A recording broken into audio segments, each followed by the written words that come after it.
Lyra screamed in terror, tears streaming down her blue Ocampan cheeks, as the strange furry earth beast grabbed her shirt collar in its jaws, dragging the lost alien child through the sea of unfamiliar humans. "I thought my daughter was done for being pulled by this huge hairy monster," Yaris recounted to his friend Tanis as they strolled the chrome streets of Ocampa Prime. "It had teeth as long as my fingers. I was frozen in shock, watching it yank her along." Tanis's eyes widened.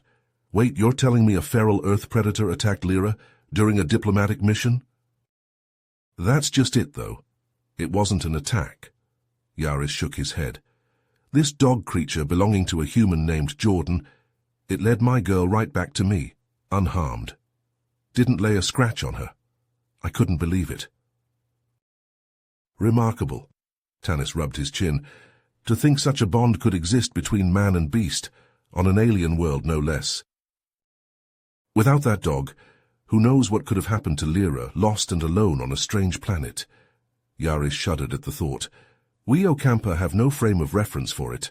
If Jordan hadn't trained his dog to rescue—" Tanis put a hand on his friend's shoulder. "Then humanity may have found itself at war, failing to protect the child of an Ocampan diplomat. There would be blood." Yaris met his gaze, solemn. "Instead, in her fear, my daughter found a friend and guardian in the most unlikely form. The dog's instincts saved us all from catastrophe." Just then, this human, Jordan Parker I think his name was, comes running up with the dog at his heels, Yaris continued. "I tensed up, not sure what to expect, but Jordan slows down, holds up his hands, and starts trying to speak to me, in broken Ocampan." "He knew our language?" Tanis asked, surprised. Yaris shrugged. "Enough to get by. He said he had seen Lyra wandering alone and lost, so he sent his dog Max to guide her back to me." "That's incredible," Tanis marveled. "And Lyra wasn't afraid of this Max?" "Oh, she was terrified at first with the tears and everything, but the damnedest thing, as soon as Max reached her, he just sat down calmly next to her. Let her get used to him." Yaris shook his head in amazement. "Lyra told me later that Max licked away her tears. Can you imagine, this alien creature comforting my daughter when she was lost and frightened on a strange world?" Tanis stroked his chin thoughtfully. "It sounds like Max provided Lyra a sense of security and companionship when she needed it most, allowed her to trust him enough to follow him back to you." "Exactly," Yaris nodded. "I asked Jordan about it afterwards once I'd calmed down. He told me dogs have been serving as guardians and friends to humans for thousands of years. They train them for all sorts of roles: police work, helping the disabled, providing emotional support." "Emotional support? From an animal?" Tanis looked fascinated. "The bond between humans and dogs must run incredibly deep." "Deeper than I ever could have imagined," Yaris agreed. "To see it play out firsthand with my own daughter, it gave me a whole new respect for their culture, the way they can build such powerful cross-species connections." "But that's not the end of the story," Yaris said with a smile. "A few days later, Jordan invited my family to visit the park's ranger station, said he wanted to show us more about how humans and dogs work together." Tanis's eyebrows raised. "He did, that's quite the gesture." "Indeed it was," Yaris nodded. "When we arrived, Jordan introduced us to his fellow rangers and their canine partners. He explained how they train the dogs to assist in ensuring visitor safety and protecting the wildlife."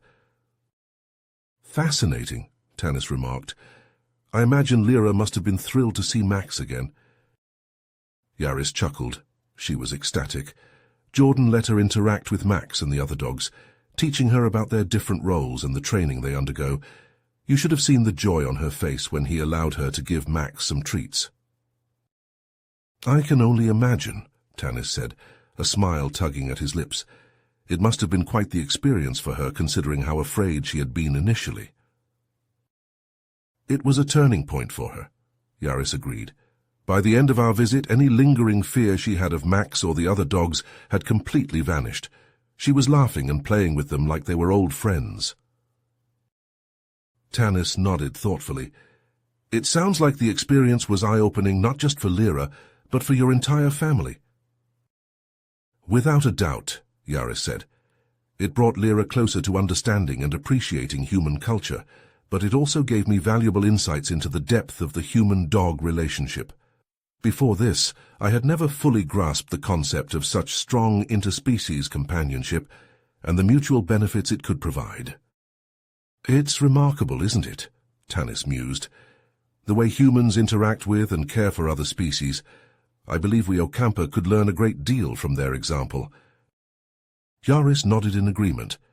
I plan to share our experience with other Ocampa diplomats and leaders. I think it's important for our people to develop a greater understanding and appreciation for human culture, especially the unique bonds they form with their animal companions. As they continued their walk, Yaris turned to Tanis with a thoughtful expression. You know, the incident with Max had a profound impact on Lyra. Ever since we returned to Ocampa Prime, she's been constantly drawing pictures of him and talking about their time together. Tanis raised his eyebrows, intrigued. Really? That's quite remarkable? Yaris nodded, a smile tugging at the corners of his mouth. She's even expressed a desire to have a pet of her own, which is uncommon in our culture. Nara and I have been considering the idea, as we believe it could help Lyra develop a sense of responsibility and empathy. Interesting, Tanis mused, stroking his chin. Do you think the Ocampa could benefit from adopting the human practice of keeping pets? Yaris paused, considering the question carefully. After a moment he replied, I believe we could indeed learn from the human-pet relationship. It could foster a greater understanding and appreciation for other species and the environment. Tanis listened attentively as Yaris continued. By caring for and forming bonds with animals, we Ocampa could develop a more harmonious relationship with the natural world. Perhaps we might even discover new ways to coexist with other species. Impressed by Yaris' insights, Tanis nodded in agreement. You raise an excellent point. I think the Ocampa could benefit greatly from exploring this aspect of human culture further. I agree, Yaris said, his eyes sparkling with excitement. In fact, I propose we bring this idea to the attention of the Ocampan Council. They could consider implementing programs to encourage responsible pet ownership and animal welfare. Tanis grinned, sharing in his friend's enthusiasm. That's a fantastic suggestion, Yaris. Your family's experience could potentially inspire positive change in our society. Yaris felt a surge of pride and determination as they walked on, their conversation turning to the logistics of presenting their proposal to the council. He knew that the path ahead might not be easy, but he was confident that with Tanis's support and the lessons learned from his daughter's incredible bond with Max, they could make a real difference in the lives of their fellow Ocampa. As they neared the end of their walk, Yaris's expression turned somber. He stopped and turned to Tanis, a frown creasing his brow. Tanis, I have to admit, I'm worried. Despite the positive impact of our experience with Jordan and Max, I fear that not all Ocampa will be as open-minded about it. Tanis cocked his head. What do you mean? Yaris sighed heavily. Some members of our society may view adopting human practices, like pet ownership, as a threat to Ocampan culture and tradition. They might resist the idea, sparking divisive debates that could harm the progress we've made in building better relations with humans. Tanis listened intently, his expression growing serious as he grasped the gravity of Yaris's concerns. I understand your worries, my friend. Change is rarely easy. There will always be those who oppose new ideas, no matter how beneficial they may be. Yaris nodded, his shoulders slumping. Exactly. I don't want this opportunity for growth and understanding to be overshadowed by close-minded opposition. Placing a reassuring hand on Yaris's shoulder, Tanis met his gaze. Don't lose hope, Yaris. Progress often comes with challenges. It's our responsibility to educate and inform others about the benefits of learning from different cultures. We must help them see the value in expanding our perspectives. Yaris took a deep breath, drawing comfort from his friend's words. You're right, Tanis. I can't let fear of potential resistance stop me from sharing my family's story and working towards a more open and understanding society. His resolve strengthened, determination glinting in his eyes. Tanis smiled, giving Yaris's shoulder a squeeze before letting go. That's the spirit. It won't be easy, but I believe in you, my friend. Together we can help guide the Ocampa towards a brighter future." As they concluded their conversation, Yaris turned to Tanis, his expression softening. "Thank you for listening and offering your support, Tanis. It means more than you know." Tanis bowed his head slightly. "That's what friends are for, Yaris. Never forget that you're not alone in this." The two friends parted ways, each lost in thought as they contemplated the challenges and opportunities that lay ahead. They knew that the Ocampa's relationship with humans would continue to evolve, presenting both obstacles and chances for growth. Yaris paused, looking up at the sky.